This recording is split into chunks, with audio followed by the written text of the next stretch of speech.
देवी सीता को नहीं जानते? तुम अयोध्या के ही राजकुमार हो ना, या किसी दूर देश से आए हो? श्री राम के वंशज हो और इतना नहीं जानते कि देवी सीता कौन है।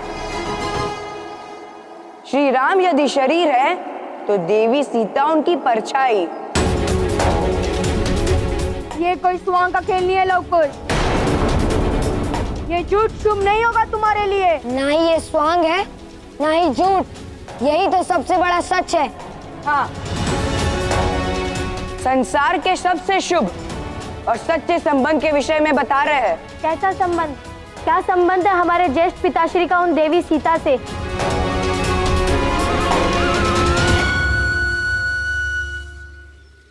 पति पत्नी का संबंध पुष्कर।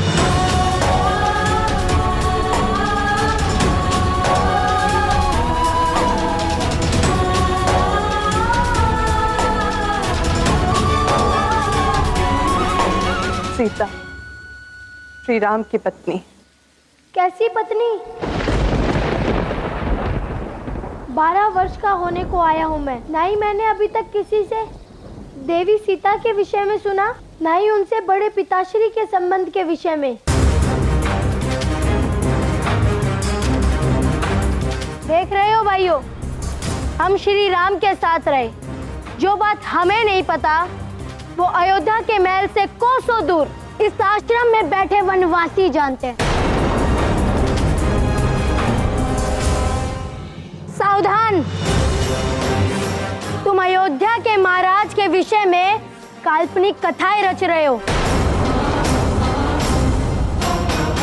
श्री राम और सीता का बंधन काल्पनिक नहीं है,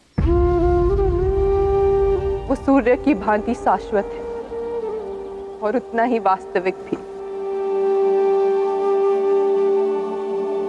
आपकी बात हम सच मान भी लेवन देवी, तो हमें ये समझाइए कि आज तक हमारे ज्येष्ठ पिताश्री ने कभी हमारे सामने इन देवी सीता का नाम तक क्यों नहीं लिया? अपने ज्येष्ठ पिताश्री पे प्रश्न मत उठाओ अंगद। यदि श्री राम ने ऐसा किया है तो उसके पीछे कारण बड़ा होगा और उद्देश्य भी।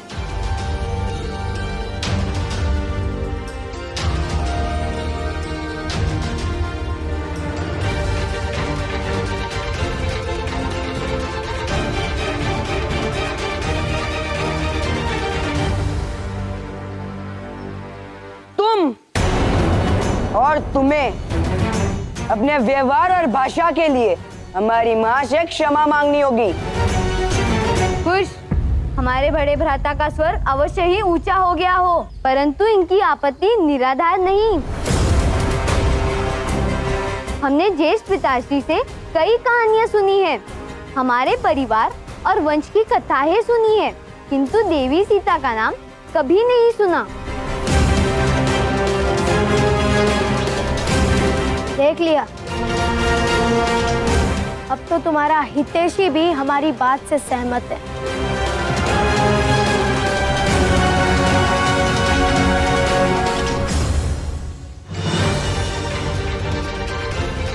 हमें ये समझाइए कि आज तक हमारे ज्येष्ठ पिताश्री ने कभी हमारे सामने इन देवी सीता का नाम तक क्यों नहीं लिया?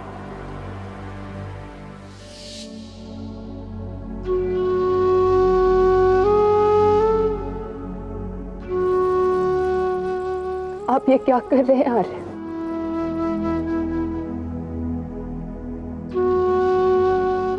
मेरा मुख देखकर मेरा मन पढ़ लेने वाली सीता आज मुझसे प्रश्न पूछ रही है। मन तो पढ़ लिया, आज आपके शब्द सुनना चाहती हूँ।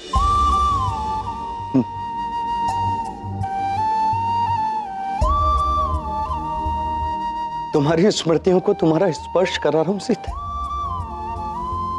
ताकि तुम्हारी सुगंध को मैं स्वयं के लिए संजो कर रख सकूं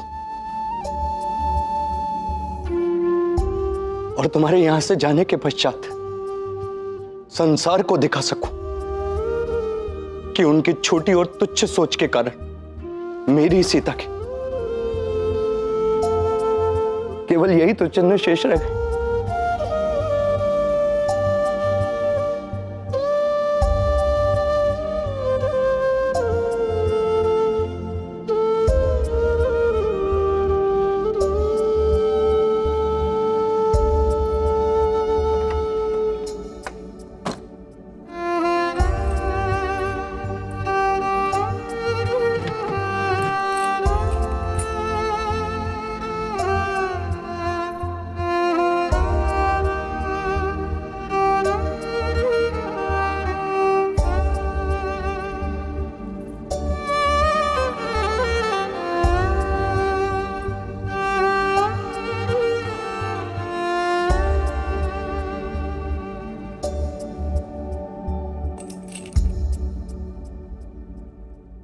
ये तुमने क्या किया सीता?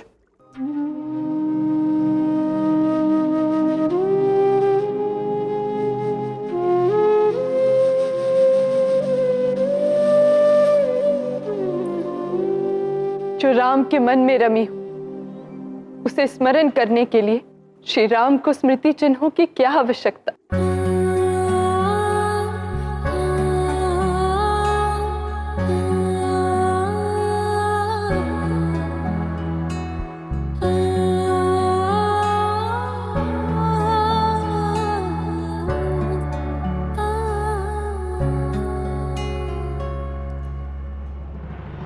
मैं नहीं चाहती कि ये स्मृतियां देखकर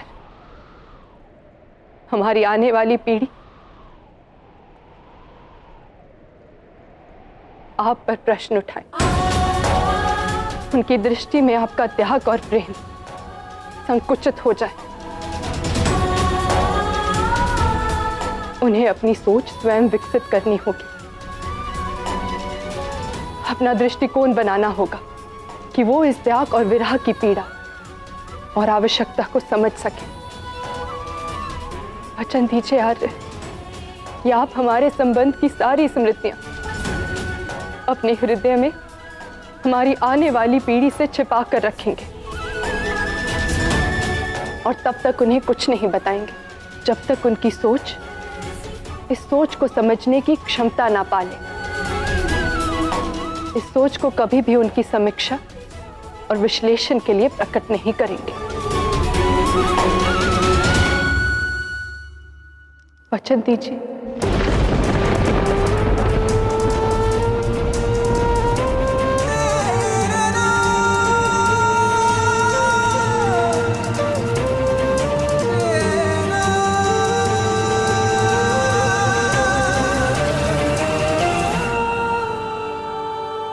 मैं तुम्हें वचन देता हूं सीता,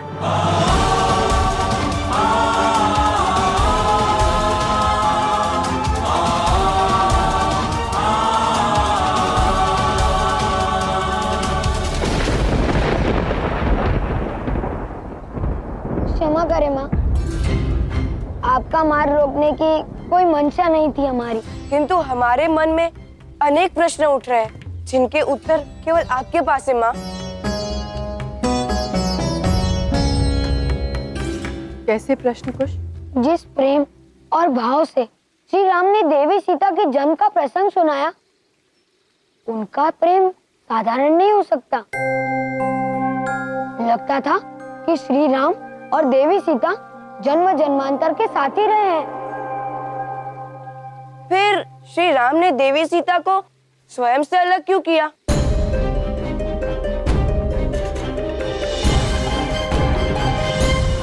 अवश्य ही उन्होंने कोई ऐसा कार्य किया होगा जिससे हमारे ज्येष्ठ पिताश्री को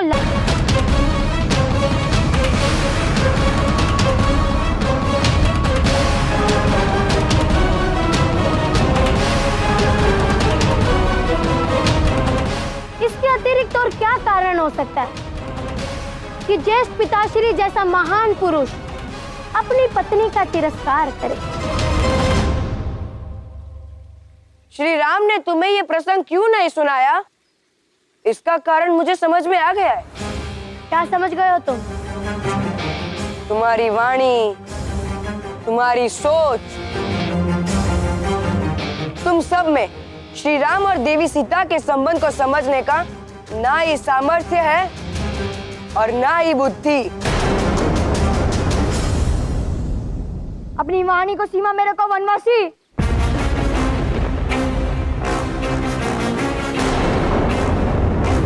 मुझे नहीं लगता कि मेरे अनुज ने कोई सीमा तोड़ी है।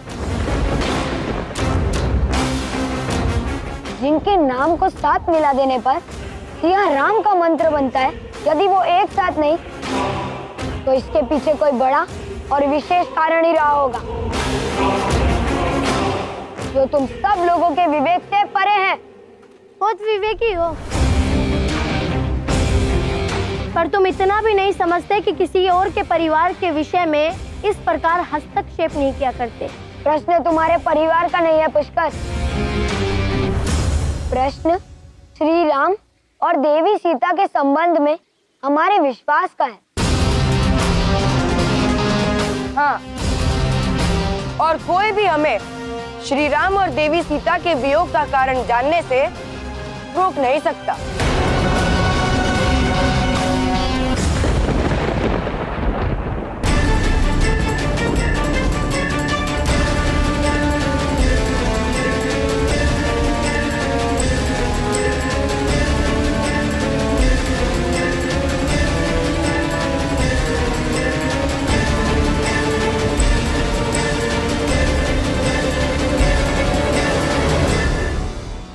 माँ, जिस प्रकार श्री राम और देवी सीता साथ नहीं रहते, आप और पिताश्री भी साथ नहीं रहते ना माँ।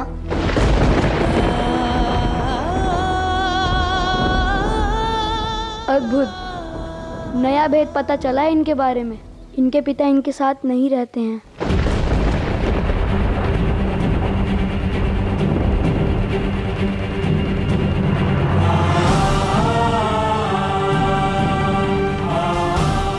बताइए ना माँ, क्या इसीलिए गुरुजी ने कहा था कि रामायण से हमें हमारे पिताश्री के विषय में संकेत मिलेगा और इस वियोग का कारण जानने का अवसर मिलेगा?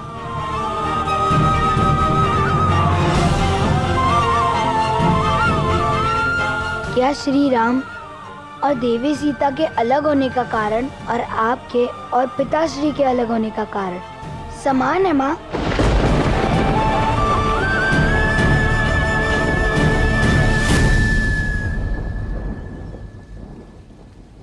आप दोनों ने मुझे वचन दिया था ना कि आप अपने पिताश्री के विषय में कुछ नहीं पूछेंगे,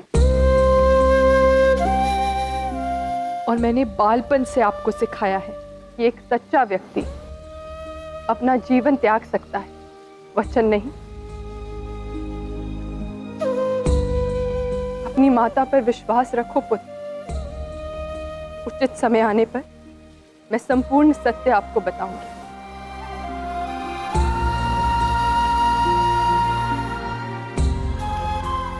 तब तक आप दोनों को दृढ़ रहकर प्रश्नों के इस भंवर का सामना करना होगा।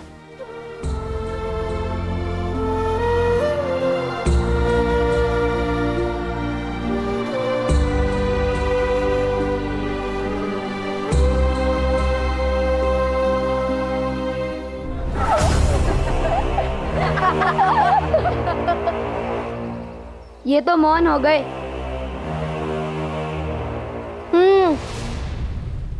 शब्दों की चाल पर माँ को दिए हुए वचन की बेड़िया लग गई कदाचित।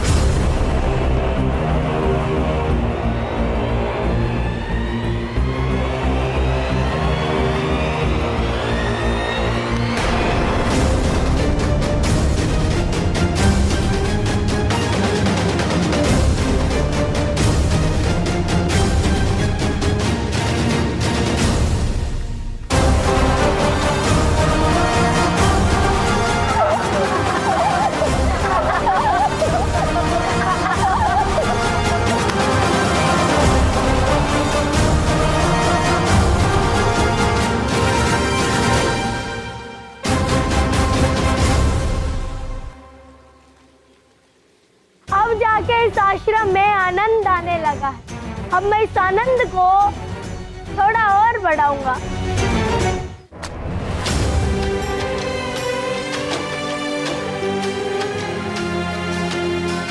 कुश, यहाँ तो सब गुड़गोबर हो गया है। भैया, आज तक आप मुझसे कहते आए कि क्रोध हमारी सोच को क्षीण करता है, और आज आप स्वयं क्रोध के चंगुल में हैं। इन राजकुमारों की बातों को इतनी गंभीरता से मत लीजिए। वो तो जब से इस आश्रम में आए हैं, हमसे उलझने का अवसर ढूंढ रहे हैं, और आज भी उन्होंने ये कड़वे वचन हमें उकसाने के लिए कहे हैं। क्रोधित नहीं हूँ कुछ, पीड़ा में हूँ। जिन्हें संसार मर्यादा पुरुषोत्तम मानता है, जिन पर अटूट विश्वास है हमें, वो श्री राम और देवी सीता अलग कैसे हो सकते हैं? और ऐसा क्या कारण रहा कि हमारे माता पिता को एक दूसरे से अलग रहना पड़ रहा है? ये कारण मेरे मन में कांटा बनकर चुभा है भाई। क्या हमें कभी इन प्रश्नों के उत्तर मिलेंगे?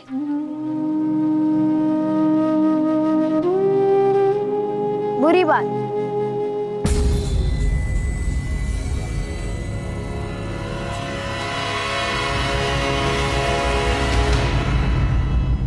जब पहले प्रश्न का उत्तर समझ में ना आया, तो दूसरे प्रश्न का उत्तर भी वही समझ लिया। जब कोई बात समझ में ना आए, तो पूछ लेना चाहिए। क्या तात्पर्य है तुम्हारा? यही कि यदि मैं तुम्हारे स्थान पर होता, तो श्री राम के परिवार के विषय में नहीं खोजता। सबसे पहले मैं अपने पिता को ढूंढता।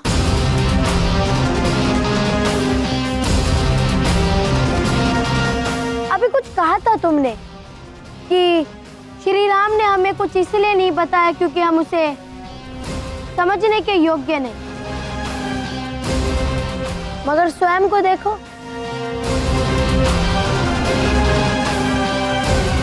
लगता है तुम भी इस योग्य नहीं कि तुम्हारी माता तुम पर विश्वास करे और तुम्हारे पिता के बारे में सत्य बता सके। इसलिए रामायण में भटका रही है तुम्हें।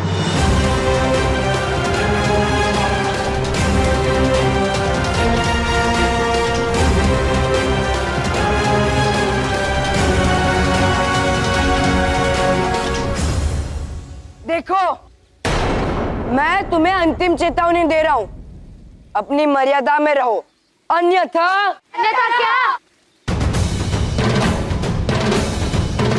अन्यथा नहीं कुछ। महर्षि वाल्मीकि जी ने मुझे कक्षा का प्रमुख बनाया है। तुम्हें मेरी बात माननी होगी, और आप सबको भी मेरी बात माननी होगी। ये कक्षा नहीं है वानर, और यहाँ पर तुम्हारी बात मानने का तो प्रश्न ही नहीं उठता।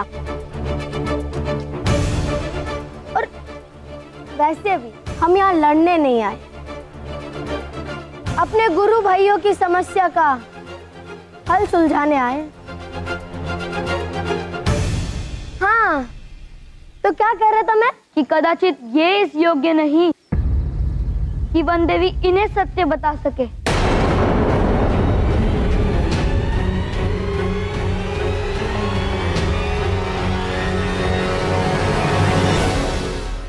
वैसे हो सकता है कि ये योग्य हो, पर कदाचित इनके पिता इस योग्य ना हो कि उनका सत्य वन देवी इन्हें बता सके। कदाचित उनका नाम बताने में वन देवी को लज्जा आती होगी।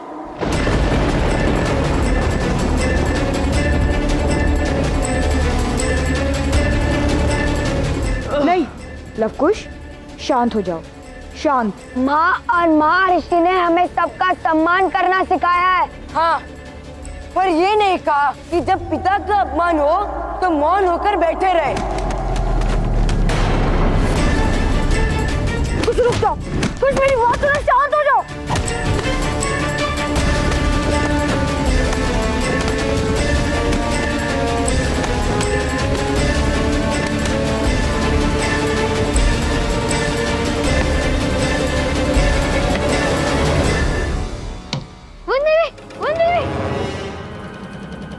बाहु, क्या हुआ? आप इतने घबराए हुए क्यों हो? वो भैया, लो, आप शीघ्र चलिए मेरे साथ, अन्यथा अनर्थ हो जाएगा। चलो।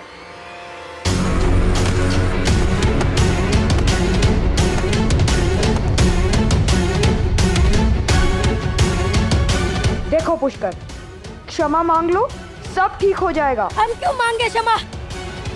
जब बात इन्होंने आरंभ की तो ठीक है, फिर इसे समाप्त भी हम ही कर देते हैं।